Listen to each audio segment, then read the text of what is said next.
This week, the fiercest fighting in recent years has broken out in northern Syria. According to the Syrian Arab news agency SANA, the terrorist organization Hayat Tahrir al-Sham HTS has occupied at least 10 towns. The ceasefire that had been in place since March 2020 has been completely broken, and the main areas of engagement are in Aleppo and Idlib provinces. Some people on the internet said that it is Turkey that is backing the rebels behind the scenes. Some terrorists have already broken into the urban area of Aleppo, and the Syrian armed forces are currently engaged in combat with them. Reinforcements are on their way to Aleppo. The current information is extremely chaotic. But one thing is certain.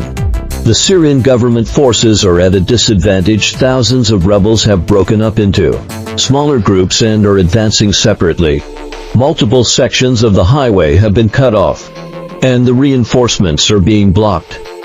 Several Ilyushin, Illinois 76 transport aircraft of the Russian aerospace forces are flying from the Zhukovsky Air Base in the Moscow region to the HMEIMIM Air Base in Syria, carrying FAB large aerial bombs. Strengths of the belligerent parties. One side consists of the Syrian government forces, the Iranian volunteer forces, the Lebanese Hezbollah, and the Russian aerospace forces. The other side includes Hayat Tahrir al-Sham HTS, the Free Syrian Army FSA, the Syrian Democratic Forces SDF, the Syrian National Army. It is still unclear whether the Kurdish armed forces have joined the fighting. Main features. 1. Hayat Tahrir al-Sham HTS has suddenly seen a significant boost in its capabilities. They claim to have 50,000 troops at their disposal and, in this attack, have used a large number of drones, successfully breaking through the traditional air defense means of the government forces. They also possess advanced communication equipment, including satellite communication, and their command system is more efficient than that of the government forces. 2. Their intelligence capabilities have been greatly enhanced. The targets hit by HTS are quite precise, all being weakly defended positions of the government forces, such as the Abu al-Dahr Air Base in the southeastern part of Idlib province. The Syrian side seems to have received no early warning either. The Syrian army's combat readiness mindset was in a lax state, or there were traitors within. 3. The timing of the attack is very delicate. On November 26, with the efforts of the United States, a temporary ceasefire agreement was reached between the Israeli side and the Lebanese Hezbollah. The next morning, they launched offensives simultaneously in Aleppo and Idlib provinces. On November 29, they reached the suburban areas just 3 kilometers outside the city of Aleppo. Therefore, it's hard not to make associations regarding the timing of HTS's offensive. It's very likely that the prior military preparations and the time of the attack were coordinated. Since the outbreak of the Arab Spring in 2011, Aleppo has become a focus of contention. This second largest city in Syria guards the northern gateway and is located at a strategic transportation hub, making it a place that must be fought over by military strategists. There has been a saying, popular in Syria since ancient times: whoever controls Aleppo controls Syria. However, it was the terrorist organization ISIS that grew in power by taking advantage of the Arab Spring. It straddled Syria and Iraq and set its capital in Raqiqi, next to Aleppo province in 2015. With the support of the Russian aerospace forces and special forces, Assad committed the 1st and 4th Armored Divisions, the Tiger Forces, the Desert Hawks Brigade, along with the Quds force of the Iranian Revolutionary Guards and the Radwan Battalion of the Lebanese Hezbollah, etc. The total strength was close to 50,000 troops.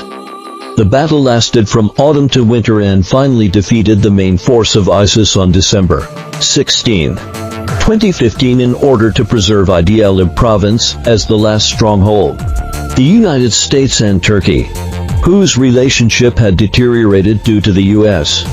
support for the Kurdish armed forces, once again stood together out of common interest. Turkey wanted to keep Idlib province in an independent state and turn it into a safe zone on its border. The United States needed Idlib province as a strategic bargaining chip in the Syrian issue. As a result, the remnants of all factions flocked into Idlib province. This has left a huge hidden danger to Syria's stability, because once the remnants recover their strength, they will surely expand towards Aleppo province then. Why didn't Syria seize the opportunity to solve the problem of Idlib province?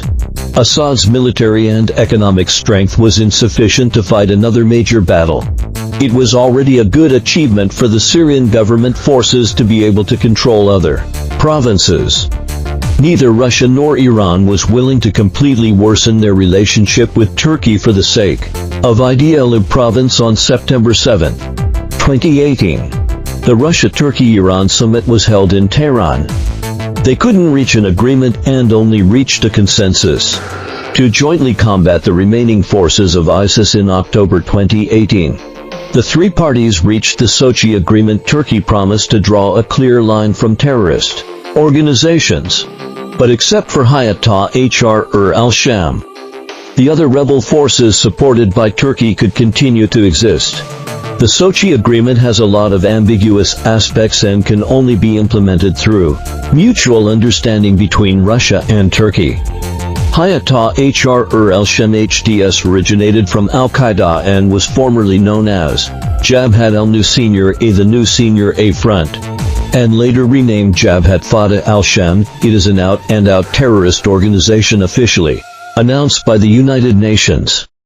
And the United States has also defined it as a terrorist organization. The leader of this organization, Abu Mohammed al-Julani, took advantage of the loopholes that made the Russian-Syrian coalition hesitant to act and broke up his forces into smaller groups in Idlib province, mingling with other rebel forces and secretly rebuilding his armed forces using extreme ideology as a bond. Al-Julani integrated small factions such as Jundlaqsa, Jishal-Sunni, Liwalhaqq, and Nourl-Din al-Zanki movement, and then announced the establishment of Hayat Tahrir or al-Sham HTS. With its forces reaching more than 10,000 people, HTS hunted down all moderate rebel forces and successfully incorporated other armed groups. By 2020, its forces had reached more than 30,000 people. Furthermore, they controlled multiple border crossings connecting Idlib province and Turkey, such as Bab el-Hawa, Hakya, and Kharbet el-Jozi. HTS also established the Wadded Oil Company to traffic in oil. Certain financial forces of a certain country also helped them set up banks and money laundering institutions for drugs and weapons. HTS supervised the communication network in the province and also obtained the Starlink service during the pandemic. Even the humanitarian supplies provided by the United Nations to the province had to pass through their hands first. Soon, Turkey couldn't sit still because HTS denied the puppet regime supported by Turkey, the Syrian interim government. They started anew and established the Syrian Salvation Government under the guidance of the U.S. and Israeli intelligence agencies. The people of HTS also engaged in democratization, electing a prime minister in a seemingly proper manner, setting up ministries such as the Ministry of Interior, the Ministry of Justice, the Ministry of Education, the Ministry of Health, the Ministry of Agriculture, the Ministry of Economy, the Ministry of Housing and Construction, etc., and also having a Parliament Residence Committee.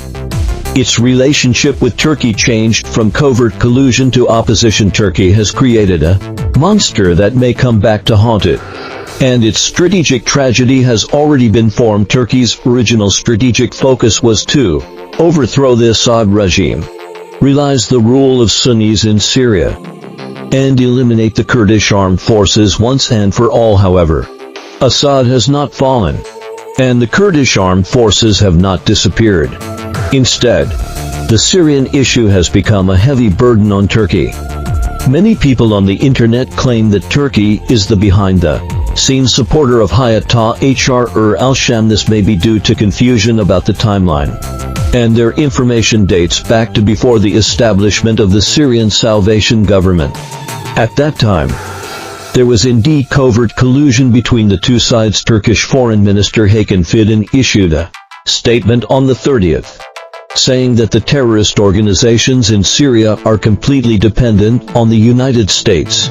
He said, "The terrorism there now is an artificial structure that is completely dependent on the United States. Just imagine that a person cannot live in the intensive care unit without an oxygen mask. The oxygen mask for the terrorist organizations in the region is in the hands of the United States. If the United States cuts off the oxygen, they won't survive for 3 days." He finally said, "Our ultimate goal is to ensure the territorial integrity of Syria." Doesn't it sound strange? Turkey has been meddling in northern Syria for over 10 years. And now, it claims to ensure the territorial integrity of Syria. However, if we look at the entire Middle East situation, what Turkey said is not so strange after all. Israel has gone crazy. If the Syrian civil war breaks out comprehensively, the Kurdish armed forces will be strengthened by the United States again, which is bound to pose a fatal threat to Turkey's underbelly. HTS is not controlled by Turkey but, as it claims, by the United States. This will mean that the security, strategic, and oil interests it has painstakingly cultivated in northern Syria will be transferred to the United States. Israel, and it will lose the initiative. If Turkey sends troops to protect the rebel forces it supports from being annexed by HTS, it will have to drag NATO into the conflict. When it tried to strike the Kurds in the past, it attempted this plan, but there was one NATO country that would never agree, and that is Greece. The same is true today. Even if Turkey uses the refugee wave to put pressure on European countries to force them to use NATO forces, Greece will not agree once the Syrian civil war breaks out comprehensively. It will be beneficial to Israel, at least. The Lebanese Hezbollah and the Iranian Revolutionary Guards will have to divert their troops to fight another war in Aleppo, reducing the resistance to the Israeli army's northward advance. In terms of the US-Russia issue, the United States is equivalent to opening up a second front and attacking a place that Russia must defend as early as September. European media and Turkey's Cumhuriyet newspaper reported that Kiev is cooperating with Syrian rebels. The head of Ukraine's intelligence agency, UTA November, has been in constant contact with Giuliani of HTS, and terrorists with practical combat experience have been released from prison and sent to fight in Ukraine. In return, Ukraine has provided drones and some Western-aided weapons to HTS, according to a report by Reference News on September 17. 250 Ukrainian instructors went to the Idlib region to train local terrorist organizations to produce and use drones. The United States' acquiescence to Ukraine's use of US-made weapons to assist terrorist organizations recognized by the United States will make the United States extremely embarrassed. However, since the election is over, the Democratic Party wants to further set a trap for Trump.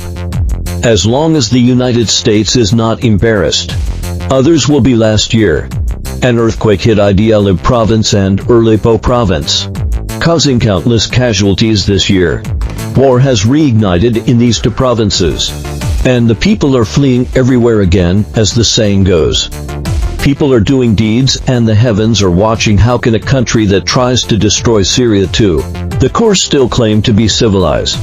Those people on the internet who cheer for the Syrian rebels and their sympathizers, do they really like terrorist organizations that much? And those who single out Turkey also overestimate Turkey. It's not its turn. Neither politically nor militarily, the Syrian issue remains a game among major powers. However, some major powers hope to turn it into a full-scale civil war to disrupt the Middle East. While some major powers hope that Syria can restore stability and rebuild, winter is here. Stop stealing oil. The United States' use of double standards in counter-terrorism will only lead to more terrorism, instead of less.